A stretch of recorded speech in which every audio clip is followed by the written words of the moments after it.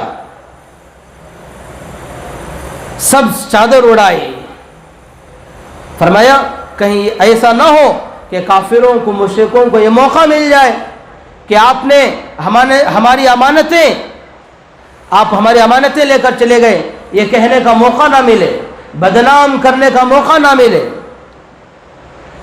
اللہ کے نبی نے امانتوں کو حضرت علی رضی اللہ عنہ کے حوالے کیا، اور حضرت جبرائیل علیہ السلام نے عرض کیا، یا رسول اللہ، آپ ہاتھ میں مٹی لے کر ان کے چہروں پر پھینکیں۔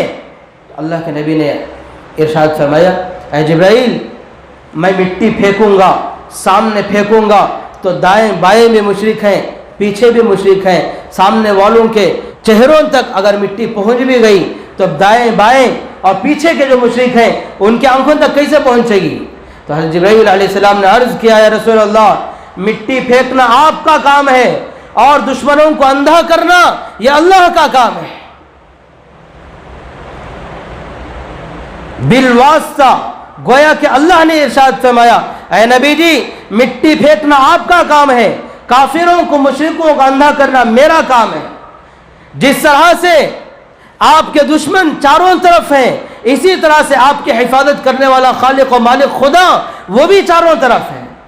چنانچہ آپ نے شاہت الوجوہ کہہ کر ان کے چہروں پر مٹی ماری۔ جیسے ہی آپ نے مٹی ماری، اللہ نے چاروں طرف مٹی پہنچائی، سارے لوگوں کو اندھا کر دیا، اور ان کی آنکھوں پر اندھیری چھا گئی، اور ان کی آنکھیں، ان کی نظریں چندھیا گئیں، وہ اپنی آنکھوں کو رگڑتے رہ گئی، اور اپنی آنکھیں پھاڑ پھاڑ کر بیت نبوت کی طرف گھورتے رہ گئے، دیکھتے رہ گئے، اور اللہ کے نبی صلی اللہ علیہ وسلم کافروں کے بیچ سے، مشرکوں کے درمیان سے سورۃ الیاسین تلاوت کرتے ہوئے نکل گئے۔ اور انہوں نے دیکھا، بیت نبوت کا محاصرہ کرنے والے مشرکوں نے دیکھا اندر کوئی ہے یا نہیں ہے، تو دیکھا کہ سب چادر میں اوڑھ کر لیٹے ہوئے ایک آدمی موجود ہے۔ انہوں نے پتھر برسائے، کنکری ماری، اندر سے کھنگنے کی آواز آئی۔ حضرت علی رضی اللہ عنہ نے آواز کی تو وہ سمجھ گئے اندر ہے، مگر بعضوں کو پھر بھی شک ہوا۔ کیا شک ہوا؟ ہو سکتا ہے یہ نبی نہ ہو۔ کیوں؟ اس لیے کہ نبی تو وہ نہیں جو پتھروں کی آواز سے، پتھروں کی مار سے آواز کرنے لگے۔ شک ہوا، مگر پھر بھی اللہ نے ان کی آنکھوں پر پردہ ڈال دیا تھا۔ وہ سمجھے کہ شاید حضور صلی اللہ علیہ وسلم یہیں پر آرام فرمائے۔ انتظار کرتے رہے، مگر پوری رات انتظار کرتے رہے، ان کو اندر داخل ہونے کی ہمت نہیں ہوئی۔ ایسا کیوں؟ ایسا اس لیے فقد نصرہ اللہ، کہ وہاں پر کافروں کا پہرا نہیں تھا بلکہ اللہ کا پہرا تھا۔ وہاں پر مشرکوں کا پہرا نہیں تھا، وہاں پر اللہ کی پہرے داری تھی۔ فقد نصرہ اللہ، اللہ نے قرآن پاک کے اندر ارشاد فرمایا، الا تنصروہ، لوگوں اللہ کی مدد کرو، اگر نہیں کرو گے تو تمہاری مدد کی اللہ کو کوئی ضرورت نہیں، تمہاری مدد کا اللہ تھوڑی نہ محتاج ہے، اللہ خود مدد کرے گا، جیسے یہاں پر مدد کی۔ فقد نصرہ اللہ، 100 بہادر سردار ننگی تلواریں لے کر پوری رات نبی کا انتظار کرتے رہے، لیکن بیت نبوت کے اندر قدم رکھنے کی جرت نہیں ہوئی۔ پھر اللہ کے نبی صلی اللہ علیہ وسلم کافروں کے، مشرکوں سے بیچ سے نکل گئے۔ کہاں چلے؟ اس سڑک پر چلے جو سڑک آپ کو حضرت ابوبکر رضی اللہ عنہ کے مکان پر پہنچاتی۔ چنانچہ آپ حضرت ابوبکر رضی اللہ عنہ کے مکان پر پہنچے اور فرمایا، ابوبکر ہجرت کرنا ہے۔ حضرت ابوبکر رضی اللہ عنہ نے یہ نہیں پوچھا کہ کیوں کرنا ہے، یہ نہیں پوچھا کہاں جانا ہے، بلکہ جیسے ہی نبی کا حکم ہوا تو عرض کیا، یا رسول اللہ، کیا آپ کے ساتھ میں چلوں؟ خوشی کے مارے آنکھوں سے آنسو نکل گئے۔ کیوں؟ ہجرت کے ساتھی حضرت ابو بکر رضی اللہ عنہ بن رہے ہیں. حضرت اسماء رضی اللہ عنہ نے زاد سفر تیار کیا, توشہ تیار کیا, سارے گھر کے سامان کو باندھ دیا, اور پھر توشہ باندھتے ہوئے ڈوری کی ضرورت پڑی تو کوئی چیز نہیں مل رہی تھی, انہوں نے اپنے دوپٹے کو پھاڑ کر سامان کو باندھا. اللہ کے نبی نے فرمایا ذُوالنُطَاقَيْن, ذُوالنُطَاقَيْن, دو چادریں والی, دو اوڑھنی, دو دوپٹوں والی. حضرت ابو ہریرہ سے فرمایا ابو ہریرہ رضی اللہ عنہ کو یہ لقب اتنا پسند آیا کہ زندگی بھر کے لیے انہوں نے اپنے اوپر ابو ہریرہ کا نام لگا لیا. حضرت علی رضی اللہ عنہ سے ایک موقع پر فرمایا ابو تراب, مٹی والے. اور حضرت علی رضی اللہ عنہ نے یہ لقب اتنا پسند آیا کہ انہوں نے اپنے نام کے ساتھ اس کو چسپاں کر لیا, لگا لیا, اور گویا کہ حضرت علی رضی اللہ عنہ کا نام وہ بن گیا. اور حضرت عثمان رضی اللہ عنہ کے بارے میں فرمایا کہ ذُوالنُّورَيْن, انہوں نے اپنے نام کے ساتھ ذُوالنُّورَيْن لگا لیا. حضرت ابو محذورہ رضی اللہ عنہ کے سر پر اللہ کے نبی نے ہاتھ پھیرا, بالوں پر ہاتھ لگا, تو حضرت ابو محذورہ رضی اللہ عنہ نے اپنے بالوں کی حفاظت کی, پوری زندگی حفاظت کی, اپنے سر سے نہیں نکالا. کیوں؟ صرف اس نسبت کی بنیاد پر کہ اللہ کے نبی کے ہاتھ دست مبارک ان بالوں پر لگے ہیں, چنانچہ انہوں نے اپنے بالوں کو نہیں نکالا, اپنے سینے سے لگائے رکھا. فرمایا کہ ایسے ہی حضرت اسماء رضی اللہ عنہ, حضرت ابو بکر رضی اللہ عنہ کی بیٹی, ذُوالنُطَاقَيْن کا لفظ, یہ جو لقب ہے, انہوں نے اپنے ساتھ اس کو لگائے رکھا, سینے سے لگا لیا. پھر اللہ کے نبی صلی اللہ علیہ وسلم اور حضرت ابو بکر رضی اللہ عنہ ہجرت کا سفر شروع کر دیے. تقریباً 5-6 میل کے فاصلے پر غار ثور ایک پہاڑی ہے, اس پہاڑی کی طرف ہجرت کر گئے, اور پہاڑ کی بلندی پر غار ثور ہے. اس بلندی پر چڑھنے کے لیے دونوں آگے بڑھے. اللہ کے نبی صلی اللہ علیہ وسلم جب چل رہے تھے تو نوکیلے پتھر آپ کے قدم مبارک کو زخمی کر رہے تھے. اس زمانے کے اندر کوئی اگر کہیں چلا جاتا تو اس کو ڈھونڈنے کے لیے لوگ اس کے قدموں کے نشانات کو دیکھتے ہوئے اس کا پیچھا کر کے اس کو پکڑ لیتے تھے, پا لیا کرتے تھے. اللہ کے نبی صلی اللہ علیہ وسلم یہ سوچ کر کے دشمنوں کو ہمارا پتہ نہ چلے, ان کو ہماری اطلاع نہ ملے, اس لیے اللہ کے نبی اپنے پنجوں کے بل چل رہے تھے, پورے قدم مبارک نہیں رکھ رہے تھے, پنجوں کے بل چل رہے تھے. اور پھر وہ نوکیلے پتھر آپ کے قدم مبارک کو زخمی کر رہے تھے, آپ کے پیر زخمی ہو گئے. ابو بکر رضی اللہ عنہ نے عرض کیا یا رسول اللہ, مجھ سے آپ کی تکلیف برداشت نہیں ہوتی, آپ سوار ہو جائیے. دنیا نے دیکھا کوئی سواری موجود نہیں تھی, اور حضرت ابو بکر رضی اللہ عنہ سواری بنے, اور اللہ کے نبی جناب محمد رسول اللہ صلی اللہ علیہ وسلم کو اپنے پیٹھ پر سوار کیا. عجیب منظر تھا. حضرت علامہ حبلی رحمۃ اللہ علیہ فرماتے ہیں حتی حفیت رجلاہ, جب آپ صلی اللہ علیہ وسلم کے دونوں قدم زخمی ہوئے, فلما رآہما ابو بکر, حضرت ابو بکر رضی اللہ عنہ نے یہ حالت دیکھی, قد حفیتا, آپ دونوں پیر مبارک زخمی ہو گئے ہیں. حملہ علی عاہلہ, اپنے اوپر اللہ کے نبی صلی اللہ علیہ وسلم کو سوار کیا. وجعل یشتد بہ, اور آپ کو اٹھا کر چڑھنے لگے, لے کر چلنے لگے. حتی الا علی فلی الغار, اور غار تک پہنچے. انزلہ, پھر اللہ کے نبی صلی اللہ علیہ وسلم کو اتارا. دنیا نے دیکھا رفتار صدیق کی تھی, چہرہ نبوت کا, رفتار صدیق کی تھی, چہرہ نبوت کا تھا. اسی لیے تو قرآن پاک میں اللہ نے نقشہ کھینچا, اذ اخرجہ الذین کفروا ثانی اثنین, جس وقت کافروں نے آپ کو نکالا دو میں سے دوسرا تھا. جب غار پر پہنچے تو عرض کیا مکانک یا رسول اللہ حتی استبری الغار, اے اللہ کے رسول آپ یہیں پر ٹھہرے رہیے تاکہ میں غار کو صاف کر لوں۔ جب صاف کر لیا آخر عرض کیا یا رسول اللہ انزل فنزلہ، آپ تشریف لائیے۔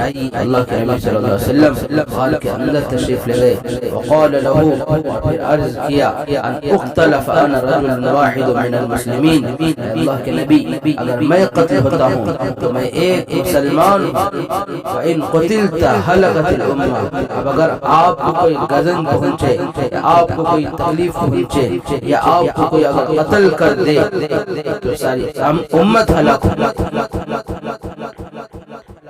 غار کے اندر یار غار نے عشق و وفا کا وہ فقید المثال مظاہرہ کیا کہ اس کو سیرت نے بھی بیان کیا ہی ہے، اور ساتھ ساتھ قرآن پاک میں بھی اللہ نے اس کا نقشہ کھینچا ہے۔ اسی لیے حضرت عمر رضی اللہ عنہ فرماتے تھے کہ مجھے یہ پسند ہے کہ میری ساری زندگی کا عمل حضرت ابو بکر رضی اللہ عنہ کے ایام میں سے ایک دن کے برابر میری تمام راتوں کا عمل ایک رات کے برابر ہو جائے، یہ میرے لیے سستا سودا ہوگا۔ پوچھا گیا حضرت عمر رضی اللہ عنہ سے وہ کون سی رات ہے؟ آپ نے فرمایا وہ رات جس رات میں وہ رسول اللہ صلی اللہ علیہ وسلم کے ساتھ غار ثور کی طرف تشریف لے گئے تھے۔ جب وہاں پر پہنچے حضرت ابو بکر رضی اللہ عنہ نے عرض کیا واللہ لا تدخلہ، اللہ کی قسم اے اللہ کے نبی آپ غار میں داخل نہ ہو حتی ادخل قبلک، آپ سے پہلے میں داخل ہوں گا۔ ان کان فیہ شیء اصابنی، اگر کوئی موذی اندر ہوگا، کوئی تکلیف پہنچانے والی چیز ہوگی تو مجھے تکلیف پہنچے تو آپ کو تکلیف نہ پہنچے۔ چنانچہ حضرت ابو بکر رضی اللہ عنہ اندر داخل ہوئے، جھاڑو لگایا، غار کی صفائی کی، سوراخوں کو بند کیا اور سوراخوں کو بند کرنے کے لیے پتھر لگائے۔ جہاں پر پتھر لگ گئے پتھر ختم ہو گئے، پتھر نہیں مل پائے تو انہوں نے اپنی چادر کو پھاڑ کر سوراخوں کے اندر گھسڑ کر ڈال کر سوراخوں کو بھرتی کیا، بند کیا۔ آخر میں 2 سوراخیں بچ گئی تھی کہ آ کر عرض کیا یا رسول اللہ آپ تشریف لائیں۔ فدخل رسول اللہ صلی اللہ علیہ وسلم، اللہ کے نبی اندر داخل ہوئے۔ رات کا وہ وقت تھا، تاریکی تھی۔ حضرت ابو بکر رضی اللہ عنہ کی گود میں آپ ایران پر اللہ کے نبی صلی اللہ علیہ وسلم اپنا سر مبارک رکھ کر آرام فرمایا، اور حضرت ابو بکر رضی اللہ عنہ نے 2 سوراخیں جو بچی ہوئی تھی ان پر اپنی ایڑی رکھ لی۔ پھر اس کے اندر کوئی سانپ تھا تو وہ باہر نکلنا چاہتا تھا، اس نے باہر نکلنے کے لیے جب راستہ نہیں ملا حضرت ابو بکر رضی اللہ عنہ کی ایڑی پر ڈنک مارے، اور حضرت ابو بکر رضی اللہ عنہ نے اللہ کے نبی صلی اللہ علیہ وسلم کی تکلیف کے خوف سے ڈر سے اس ایڑی کو نہیں ہلایا، حرکت نہیں کی، اس لیے تاکہ اللہ کے نبی صلی اللہ علیہ وسلم کو نیند میں خلل نہ ہو، آپ کو تکلیف نہ پہنچے۔ اس خوف اور خطرے سے حضرت ابو بکر رضی اللہ عنہ نے قدم مبارک نہیں ہلایا، مگر اس نے بار بار جب ڈسا آپ کی تکلیف میں شدت آئی، آپ کے آنکھوں سے آنسو ڈھلک جو اللہ کے نبی صلی اللہ علیہ وسلم کے رخسار مبارک پر گرے، اور پھر آپ بیدار ہوئے۔ پوچھا مالک یا ابا بکر، ابو بکر کیا ہوا؟ پھر حضرت ابو بکر رضی اللہ عنہ نے عرض کیا کہ مجھے کسی سانپ نے کاٹا ہے۔ اللہ کے نبی نے اپنا لعاب دہن حضرت ابو بکر رضی اللہ عنہ کی ایڑی پر لگایا، جس لعاب دہن کی برکت سے آپ کی تکلیف جاتی رہی۔ یہ رات گزری، صبح میں حضرت انس رضی اللہ عنہ بیان کرتے ہیں جب صبح ہوئی حضرت ابو بکر رضی اللہ عنہ سے اللہ کے نبی نے پوچھا اے ابو بکر تمہاری چادر کہاں چلی گئی؟ حضرت ابو بکر رضی اللہ عنہ نے رات کی جو کاروائی انہوں نے غار کے اندر کی تھی، غار کی بلوں کو صفائی کے، غار کی بلوں کی بھرپائی کے لیے چادر کو پھاڑ کر اس کے اندر انہوں نے داخل کیا تھا۔ یہ ساری کاروائی سنائی اللہ کے نبی صلی اللہ علیہ وسلم نے، جب نے سنا تو ہاتھ اٹھا کر حضرت ابو بکر رضی اللہ عنہ کے لیے دعا فرمائی، اللہم اجعل ابا بکر معی فی درجتی فی الجنہ، اے اللہ حضرت ابو بکر رضی اللہ عنہ کو میرے ساتھ جنت میں میرے درجے میں جگہ نصیب۔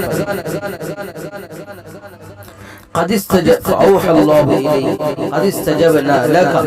پھر فوراً حضرت جبرائیل علیہ السلام نازل ہوئے اور آ کر بشارت سنائی، یا رسول اللہ ہم نے آپ کی دعا کو قبول کر لیا. حضرت ابوبکر رضی اللہ عنہ کو اگر غم تھا اس غار کے اندر، اللہ کے نبی کا غم تھا، خوف نہیں تھا، ڈر نہیں تھا. اسی لیے جب حضرت ابوبکر رضی اللہ عنہ نے دیکھا کہ کافروں نے، مشرکوں نے تلاش کرتے ہوئے غار کے قریب تک پہنچ گئے، انہوں نے عرض کیا یا رسول اللہ دشمن آ گیا ہے. ڈرنے لگے، خوف کھانے لگے، غم کھانے لگے. اللہ کے نبی نے فرمایا اذ یقول لصاحبہ لا تحزن ان اللہ معنا. اس وقت یاد کرو جس وقت حضور صلی اللہ علیہ وسلم نے اپنے صحابی سے حضرت ابوبکر صدیق رضی اللہ عنہ سے فرمایا اے ابوبکر لا تحزن، غم کھانے کی ضرورت نہیں ہے، غم مت کھاؤ، خوف مت کرو، بے شک اللہ ہمارے ساتھ، اللہ ہمارے ساتھ. حضور صلی اللہ علیہ وسلم نے تسلی دی اور فرمایا اے ابوبکر اگر تم غم کھاؤ گے تو اللہ کی مدد کے دروازے کھل جائیں. اسی لیے اسی آیت کے اندر آگے بیان فرمایا فانزل اللہ سکینتہ علیہ وایدہ بجنود لم تروها.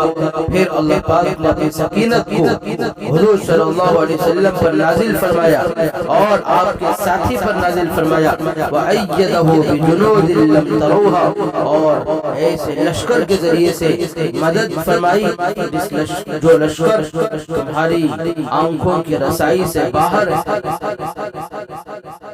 اللہ کے نبی صلی اللہ علیہ وسلم جب وہاں پر پہنچے ہیں، پہنچ کر اندر قیام اختیار فرمایا ہے، دشمن کے پہنچنے سے پہلے مکڑی نے جالا تانا اور کبوتری نے انڈے دی. جب دشمن وہاں پر پہنچا اور کھوج لگانے والے نے کھوج لگائی اور اس نے اپنا اندازہ بتایا کہ یہیں پر ہو سکتے ہیں، اس سے آگے نہیں جا سکتے، تو دشمن نے کہا اگر تیری کھوج یہاں تک کی ہے تو یہ کبوتری نے انڈے کیسے دیے اور مکڑی نے جالا کیسے تنا، یہ تو محمد صلی اللہ علیہ وسلم کی پیدائش سے پہلے کا لگ رہا ہے. اللہ نے دشمن کی آنکھوں پر پردے ڈال دیے اور اللہ نے اپنے نبی، اپنے حبیب حضرت محمد صلی اللہ علیہ وسلم کی مدد فرمائی. چنانچہ دشمن خالی ہاتھ ہو کر، خائب ہو کر، خاسر ہو کر، شرمندہ ہو کر واپس لوٹا. اسی لیے تو قرآن پاک میں فرمایا الا تنصروه فقد نصره اللہ، ضرور تم محمد صلی اللہ علیہ وسلم کی مدد کرو. اب اگر مدد نہیں کرو گے اللہ خود فرماتا ہے میں تمہاری مدد کا تھوڑی محتاج ہوں، میں خود مدد کروں گا. چنانچہ مدد فرمائی اذ اخرجہ الذین کفروا، اس وقت کو یاد کرو جس وقت کافروں نے آپ کو نکالا. ثانی اثنین، وہ دو میں کے دوسرے تھے. اذ ہما فی الغار، دونوں کے دونوں غار میں موجود تھے. اذ یقول لصاحبہ لا تحزن ان اللہ معنا، محمد صلی اللہ علیہ وسلم اپنے ساتھی سے کہتے ہیں لا تحزن، غم کھانے کی ضرورت نہیں ہے، بے شک اللہ ہمارے ساتھ ہے. فانزل اللہ سکینتہ علیہ وایدہ بجنود لم تروها، پھر اللہ نے اپنی سکینت کو نازل فرمایا اور ایسے لشکروں سے مدد فرمائی لم تروها، جو لشکر تمہاری رسائی سے، تمہاری آنکھوں کے رسائی سے باہر ہے. وجعل کلمۃ الذین کفروا السفلی، اور پھر کافروں کی تدبیر کو نیچا کر دکھلایا، ناکام کر دیا. وکلمۃ اللہ ہی العلیٰ، اللہ کی تدبیر وہی غالب ہے، وہی غالب رہنے والی ہے. ہمیں چاہیے ان حقائق کو جانے اور جان کر صحیح معلومات اپنے اندر لائیں اور پھر اللہ کی ذات پر یقین کریں، اللہ کی ذات پر بھروسہ کریں، اللہ کے اللہ کے دین کے مددگار بننے والے ہو جائیں. اب اس کے بعد غار ثور سے لے کر مدینہ المنورہ تک جو ہجرت ہوئی ہے وہ اگلے جمعہ آپ حضرات کے سامنے پیش کی جائے گی، آپ کے سامنے بیان کیا جائے گا۔ اللہ ہم سب کو کہیں سنی باتوں پر عمل کرنے کی توفیق نصیب فرمائے۔ وآخر دعوانا ان الحمد للہ رب العالمین۔